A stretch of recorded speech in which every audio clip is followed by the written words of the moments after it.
उसका। और पाप पुण्य हो गए, जो पाप पुण्य रह गए उन पाप पुण्य को भोगेगा वो। यदि उसने वासनाएं खत्म कर दी, और वासनाओं को खत्म करना कोई मामूली काम नहीं है, बहुत बड़ी वो है। क्योंकि एक अपन छोटे छोटे देवी देवताओं को नहीं छोड़ पाते, परमात्मा की कल्पना को नहीं छोड़ पाते, वासना को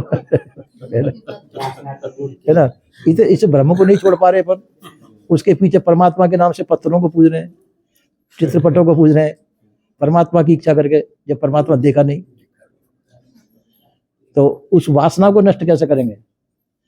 अंदर वासना को नष्ट करना तो बहुत बड़ी चीज है। वो बिल्कुल ही अच्छा हो जाए कि न मुझे स्वर्ग की इच्छा है, न नरक की इच्छा है, न परमात्मा चाहिए, न कोई चाहिए, मतलब सब इच्छाओं से ऊपर उठ जाए, जो ऐसा व्यक्ति उस सच्चा पद को प्राप्त करे, किसी प्रकार की इच्छा न हो। तो कोई मामूली व्यक्ति नहीं होता वो, जो संसार में ईश्वर पद मान रखा है। ईश्वर पद उसके लिए कुछ भी नहीं है। उस ईश्वर पद की भी चार भूमिका बनती है।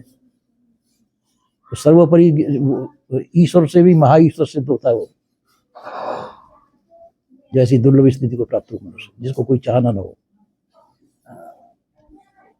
कोई भी जाना ना हो। साहब ये सब लोग काशी मरने के लिए क्यों जाते हैं, और सब अपने कबीर साहब मगर गए, हम जाके आए अभी।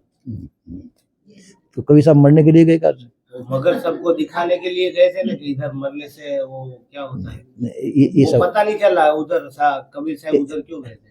अब घूमते फिरते संत थे, घूमते फिरते पहुंच गए। तो वो सब अभी उधर तो लोग ऐसा बोलते हैं कि वो सबकी वो मन की शरीर मिला उनको कबीर साहब का। नहीं, वो जो उधर साधु संत लोग हैं, हम पूछेंगे तो सही ना कि इधर मगर ये सब इधर क्यों आते हैं। वो ऐसा है कि वहां पे जो है मगर में जाकर मनुष्य लोग बाग इकट्ठे थे, जो मुसलमान और हिंदू दोनों इकट्ठे थे। रुग्णावस्था थी उनकी, ये विश्वास था कि यहाँ शरीर छूट जाएगा कैसे। तो दोनों हिंदू मुसलमान इकट्ठे हुए थे, वहाँ बादशाह लोग से ये दोनों, अगर वहाँ शरीर छूट जाता तो बहुत रक्तपात होता वहाँ। तो कवि साहब ने सोचा होगा कि अब मेरे मरने के बाद में ये रक्तपात होगा, तो मैंने जिंदगी भर मैंने उपदेश दिया है, अहिंसा का उपदेश दिया है, तो कैसे बचा जाए। तो मतलब स्थिति तो अस्वस्थ थे, वो बीमार तो थे ही। तो वही आधी रात में वहीं से उठ करके चल दिए वो, सबको छोड़कर। चद्दर जो फूल पर जैसे पूजा में जैसे आप लोगों ने फूल चढ़ाए थे, वो वहीं छोड़ दिए, उस पर चद्दर उड़ा दी उन्होंने, निकल गए लघुशंका के बहाने से। फौज पड़े तो कभी साहब जा रहे हैं, लघुशंका वगैरह जा रहे हैं, निकल गए वो, आगे निकल के कहीं अपने पहुंचे हुए आगे के वहां पे। और वहां पे उन्होंने शरीर नहीं छोड़ा है, बस वो फूल मिले हैं। तो कहाँ गए सही कवि साहब, कहाँ गए? चद्दर उड़ के चद्दर तोड़ तो कहा कि फूल बन गए। तो वो फूलों को आधा आधा बांट लिया है।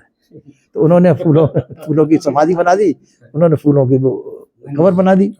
दो हिस्सों में हिंदू मुसलमानों दोनों बांट लिए, लड़ाई नहीं हो पाई। अब कवि साहब वहां से आगे चल करके अपने गंतव्य जहाँ पहुंचे होंगे, और शरीर वहां नहीं छूटा है। नहीं तो शरीर मिला उनको, शरीर मिलना चाहिए ना। शरीर मिलते आधा आधा कैसे बांटते हो? शरीर मिलता तो उसके पीछे लड़ाई होती है हिंदू मुसलमानों की। हिंदू रक्तपात होता वहां पे, जो जीतता वो उनके शरीर को प्राप्त करता। तो वहां ऐसा तो हुआ नहीं, तो वो फूलों को बांट दिया उन्होंने। फूलों को पूछा, एक फूल उसको भी कहते हैं कि चिता जलाई जाती है, जो हड्डी शेष बच जाती है, उसको भी फूल कहते हैं। तो वो तो फूल जब बन पाते जब जलाते, और जलाने पे युद्ध होता हिंदू मुसलमानों का, तो वो हुआ नहीं वहां पे, ऐसा कोई जिक्र नहीं है।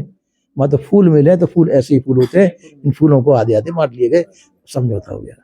अब शरीर ले सदगुरु श्री कवि साहब कहाँ ले गए, कहाँ गए, ये आगे का वृत्तांत है। सब ऐसा बोलते थे कि इनका शरीर छूटा था, ये नहीं तो कसरी तो ना जाने तो આપણે પૂછવું પડે ને, આપણે ગયા તા ઉમા કરતો ગયા नहीं, शरीर छूटा तो शरीर मिलना चाहिए, प्रमाण चाहिए ना। उधर के जो महात्मा थे उन्होंने ये बताया, तो हमने वो सुना। नहीं वो ठीक है, तो शरीर प्राण उनको मिलना चाहिए था। सही बात होता है, शरीर उनका शरीर मिलना चाहिए था। शरीर नहीं मिला तो इसका मतलब शरीर नहीं मिला, तो वहाँ शरीर नहीं छोड़ा। अब आगे की एक कल्पना में और जोड़ देता हूँ।